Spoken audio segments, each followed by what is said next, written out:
ગુજરાતના આરોગ્ય મંત્રી પ્રફુલ પાનસેરિયા ગાંધીનગરથી સુરત આવી સીધા નવી સિવિલ હોસ્પિટલ પહોંચ્યા હતા। બારડોલી નજીક સર્જાયેલી દુર્ઘટનામાં ઇજાગ્રસ્તોની મુલાકાત લઈ તેમના સ્વાસ્થ્ય અંગે માહિતી મેળવી હતી। ગુજરાતના આરોગ્ય મંત્રી પ્રફુલ પાનસેરિયા ગાંધીનગરથી સુરત આવી તરત જ નવી સિવિલ હોસ્પિટલ પહોંચ્યા હતા। તેમને બારડોલી નજીક સર્જાયેલી દુર્ઘટનામાં ઇજાગ્રસ્ત થયેલા દર્દીઓની મુલાકાત લીધી હતી।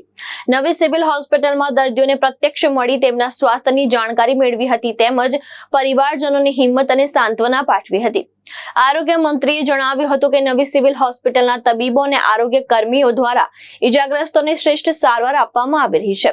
દર્દીઓને તમામ જરૂરી આરોગ્ય સુવિધા સમયસર મળી રહે તે માટે હોસ્પિટલ તંત્રને જરૂરી સૂચના પણ આપવામાં આવી છે।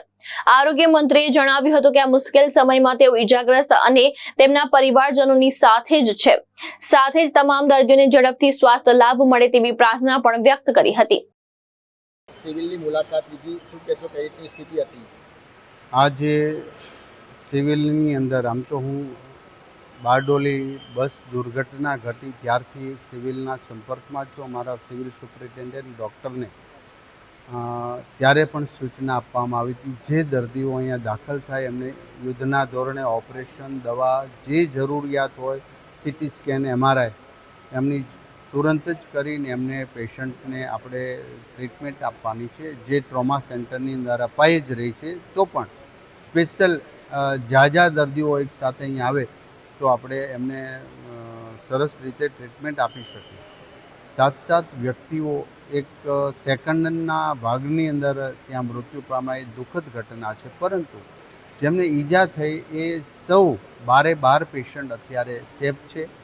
કોઈને બીજો કોઈ પણ પ્રકારનો પ્રોબ્લેમ નથી। એમને ઓપરેશનની જરૂર હતી, એમને ઓપરેશન થઈ ચૂક્યા છે। બાકી જે મેડિકલ ભાષામાં 2 દિવસ પછી કે 4 દિવસ ઓપરેશન કરવાના હોય એ પણ થઈ જશે। એક પેશન્ટને પ્લાસ્ટિક સર્જરીની પણ જરૂર છે, એ પણ અહીંયા થઈ જશે।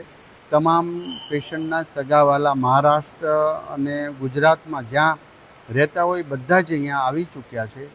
બાકી દિવસ રાત જે ડૉક્ટરોએ મહેનત કરી છે આ પેશન્ટ પાછળ, એમને પણ હું અભિનંદન કરું છું કે કટોકટીના સમયે સિવિલ હોસ્પિટલના આ ડૉક્ટરો દિવસ રાત જોતા નથી।